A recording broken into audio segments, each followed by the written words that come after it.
श्री राधा कृष्ण चरण कमलेभ्यो नमः।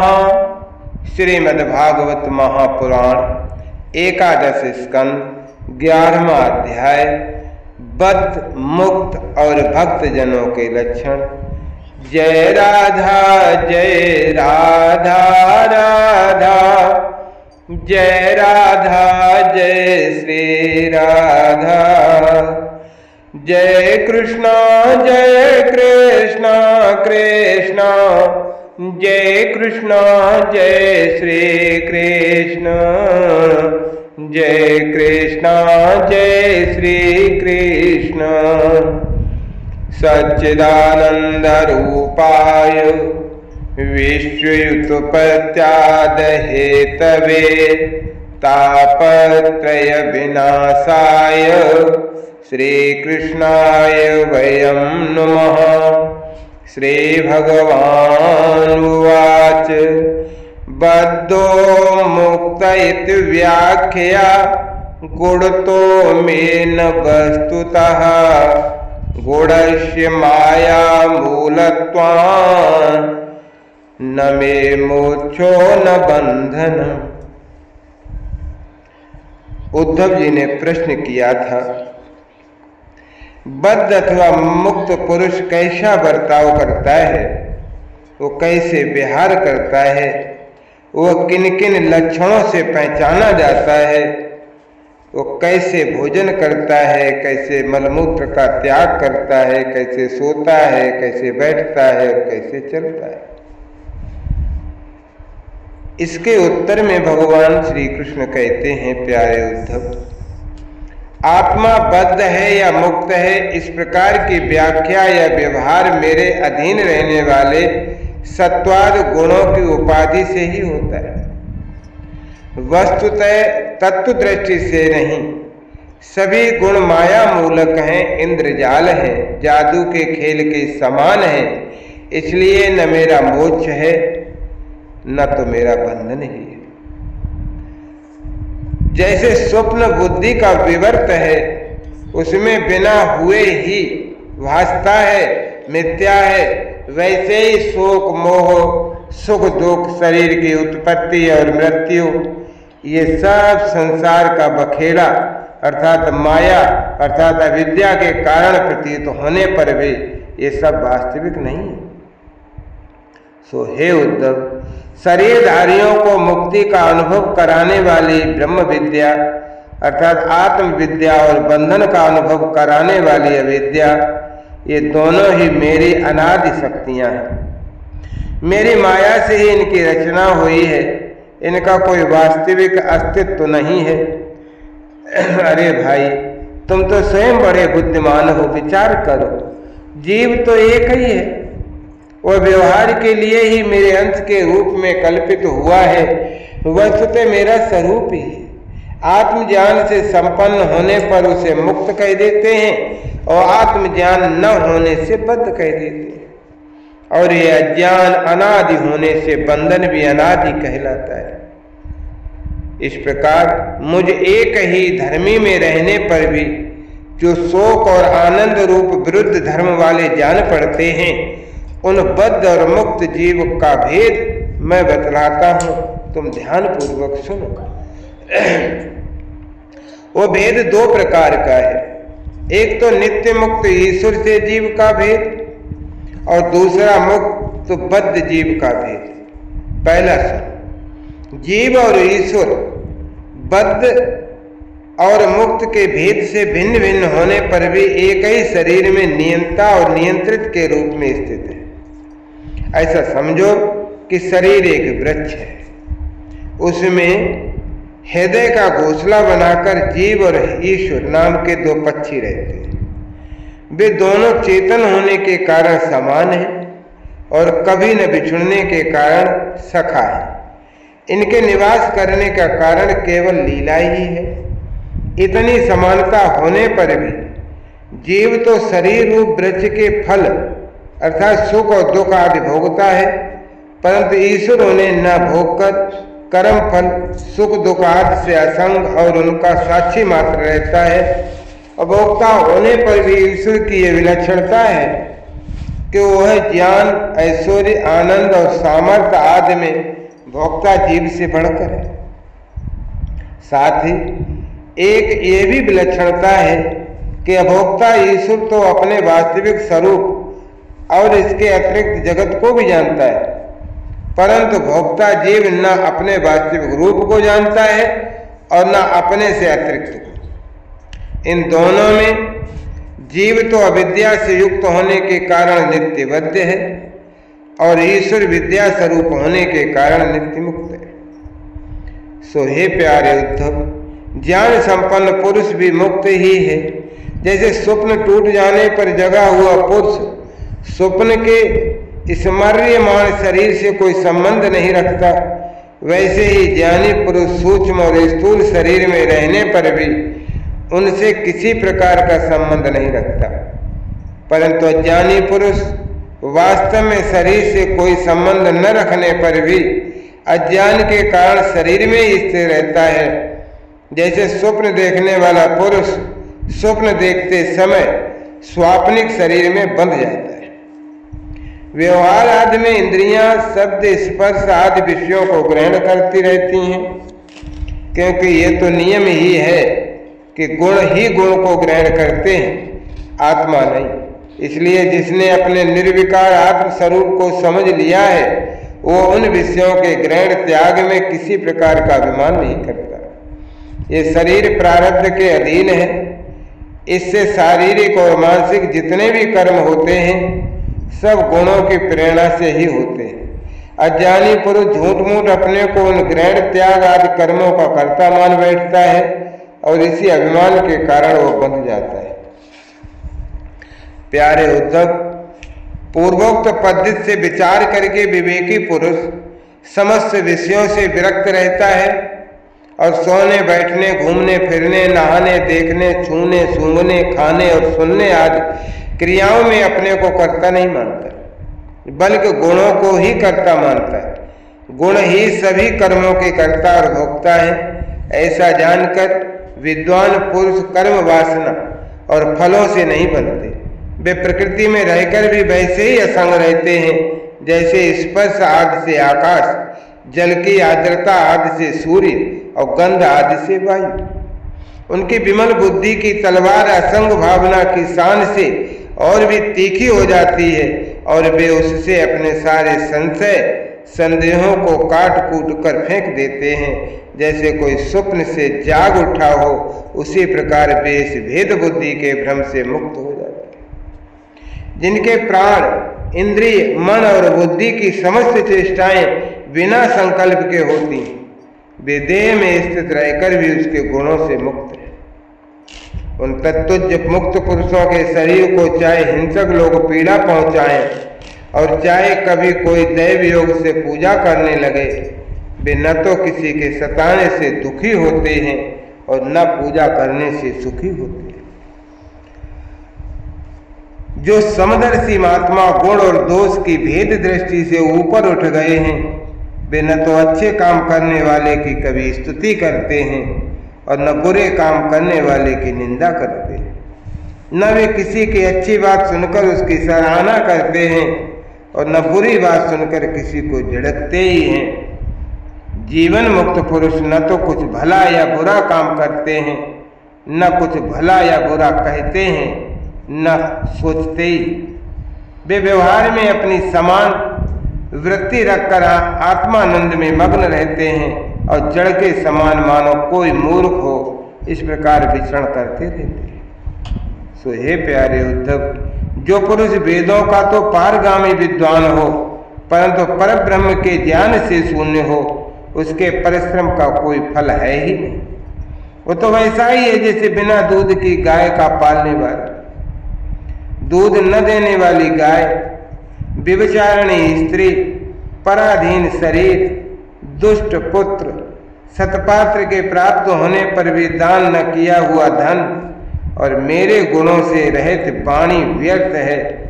इन वस्तुओं को रखवाली करने वाला दुख पर दुख ही भोगता रहता है। इसलिए हे उद्धव, जिस वाणी में जगत की उत्पत्ति, स्थिति और प्रलय रूप मेरी लोक पावन लीला का वर्णन न हो और लीला अवतारों में भी मेरे लोकप्रिय राम कृष्णादि अवतारों का जिसमें यशोगान न हो, वो वाणी क्या बंध्या है। बुद्धिमान पुरुष को चाहिए कि ऐसी वाणी का उच्चारण एवं श्रवण भी न करें जिसमें मेरे नाम और गुण न हो। सो हे प्रिय उद्धव, जैसे कि ऊपर वर्णन किया गया है कि आत्म जिज्ञासा और विचार के द्वारा आत्मा में जो अनेकता का भ्रम है उसे दूर कर दे और मुझ सर्वव्यापी परमात्मा में अपना निर्मल मन लगा दे और संसार के व्यवहारों से उपराम हो जाए। यदि तुम अपना मन पर ब्रह्म में स्थिर न भी कर सको तो सारे कर्म निरपेक्ष होकर मेरे लिए ही करो। मेरी कथाएं समस्त लोगों को पवित्र करने वाली हैं, कल्याण स्वरूपणी हैं। श्रद्धा के साथ उन्हें सुनना चाहिए।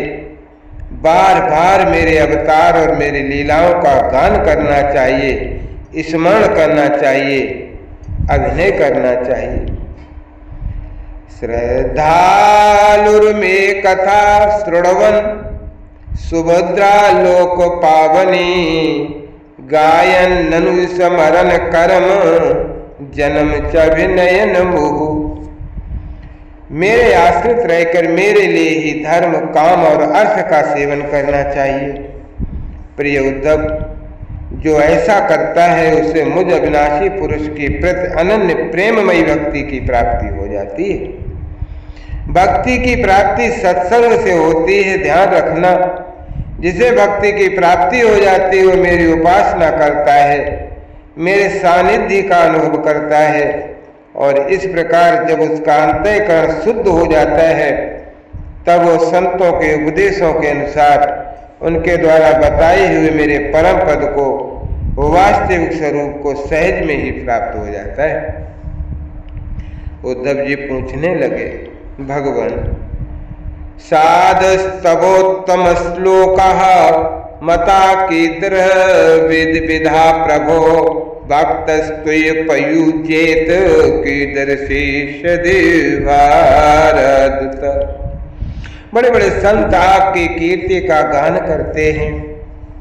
आप कृपया बतलाइए कि आपके विचार से संत पुरुष का क्या लक्षण है। आपके प्रति कैसी भक्ति करनी चाहिए जिसका संत लोग आदर करते हैं। हे भगवान, आप ही ब्रह्मा आदि श्रेष्ठ देवता, सत्यादि लोक और चराचर जगत के स्वामी हैं। मैं आपका विनीत प्रेमी और शरणागत भक्त हूँ। आप मुझे भक्ति और भक्त का रहस्य स्पष्ट करके बतलाइए प्रभु। त्वं ब्रह्म परमं व्योम पुरुषा प्रकृते परः अवतीर्णो वशि भगवन् स्वेच्छापात पृथक वपुः। भगवान, मैं जानता हूँ कि आप प्रकृति से परे पुरुषोत्तम एवं चिदाकाश स्वरूप ब्रह्म हैं। आपसे भिन्न कुछ भी नहीं है, फिर भी आपने लीला के लिए स्वेच्छा से ही ये अलग शरीर धारण करके अवतार लिया है। इसलिए वास्तव में आप ही भक्ति और भक्त का रहस्य बतला सकते हैं। ये सुनकर भगवान श्री कृष्ण ने कहा, है प्यारे उद्धव, मेरा भक्त कृपा की मूर्ति होता है। वो किसी भी प्राणी से बैर भाव नहीं रखता और घोर से घोर दुख भी प्रसन्नता पूर्वक सह लेता है। उसके जीवन का सार है सत्य और उसके मन में किसी प्रकार की पाप वासना कभी नहीं आती। वो समदर्शी और सबका भला करने वाला होता है। उसकी बुद्धि कामनाओं से कलुषित नहीं होती। वो संयमी, मधुर स्वभाव और पवित्र होता है। संग्रह परिग्रह से सर्वथा दूर रहता है। किसी भी वस्तु के लिए वो कोई चेष्टा नहीं करता, परिमित भोजन करता है और शांत रहता है। उसकी बुद्धि स्थिर होती है। उसे केवल मेरा ही भरोसा होता है और वो आत्म तत्व के चिंतन में सदा संलग्न रहता है। वो प्रमाद रहित, गंभीर स्वभाव और धैर्यवान होता है। भूख, प्यास, शोक, मोह और जन्म मृत्यु क्षय उसके बस में रहते हैं। वो स्वयं तो कभी किसी से किसी प्रकार का सम्मान नहीं चाहता, परंतु दूसरों का सम्मान करता रहता है। मेरे संबंध की बातें दूसरों को समझाने में बड़ा निपुण होता है और सभी के साथ मित्रता का व्यवहार करता है। उसके हृदय में करुणा भरी होती है। मेरे तत्व को उसे यथार्थ ज्ञान भी होता है। सो हे प्रिय उद्धव, मैंने वेदों और शास्त्रों के रूप में मनुष्यों के धर्म का उपदेश किया है। उनके पालन से अंतःकरण शुद्धि आदि गुण और उल्लंघन से नरक आदि की दुख की प्राप्ति होती है। परंतु जो मेरा भक्त उन्हें भी अपने ध्यान आदि में विक्षेप समझकर त्याग देता है और केवल मेरे ही भजन में लगा रहता है, वो तो परम सत्य है। मैं कौन हूँ, कितना बड़ा हूँ, कैसा हूँ, इन बातों को जाने चाहे न जाने, किंतु जो अनन्य भाव से मेरा भजन करते हैं वे मेरे विचार से मेरे परम भक्त हैं। प्यारे उद्धव, मेरी मूर्ति और मेरे भक्तजनों का दर्शन, स्पर्श, पूजा, सेवा, शुश्रूषा, स्तुति और प्रणाम करे। मेरे गुण और कर्मों का कीर्तन करे। मत कथा श्रवणे श्रद्धा मनोध्याय ध्यान उद्धव सर्वलाभो अपहरणम दासे नात्म निवेदनम।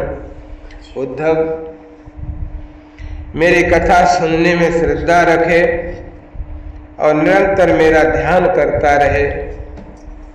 जो कुछ मिले वो मुझे समर्पित कर दे और दास्य भाव से मुझे आत्म निवेदन करे।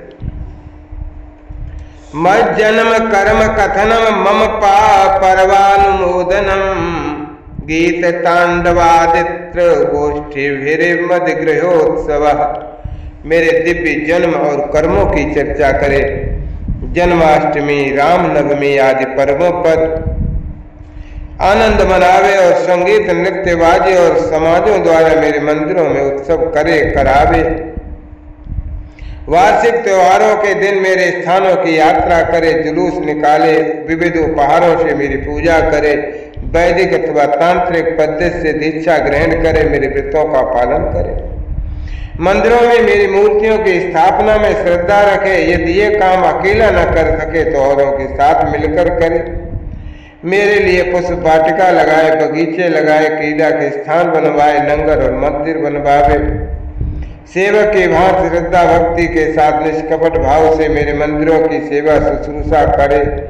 स्वयं झाड़े, बुहारे, लीपे पोते, छिड़काव करे, तरह तरह के चौक पूरे। अभिमान न करे, दंभ भी न करे, साथ ही अपने शुभ कर्मों का ढिंढोरा भी न पीटता फिरे। प्रिय उद्धव, मेरे चढ़ावे की, अपने काम में लगाने की बात तो दूर रही, मुझे समर्पित दीपक के प्रकाश से भी अपना काम न ले। किसी दूसरे देवता की चढ़ाई हुई वस्तु मुझे कभी न चढ़ावे। संसार में जो वस्तु अपने को सबसे प्रिय हो, सबसे अभीष्ट जान पड़े, वह मुझे समर्पित कर दे।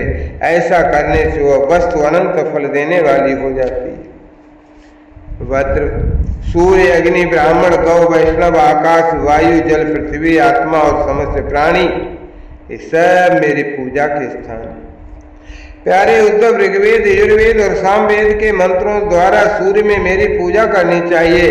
हवन के द्वारा अग्नि में, आदित्य के द्वारा श्रेष्ठ ब्राह्मण में और हरी हरी घास आदि के द्वारा गौ में मेरी पूजा करें।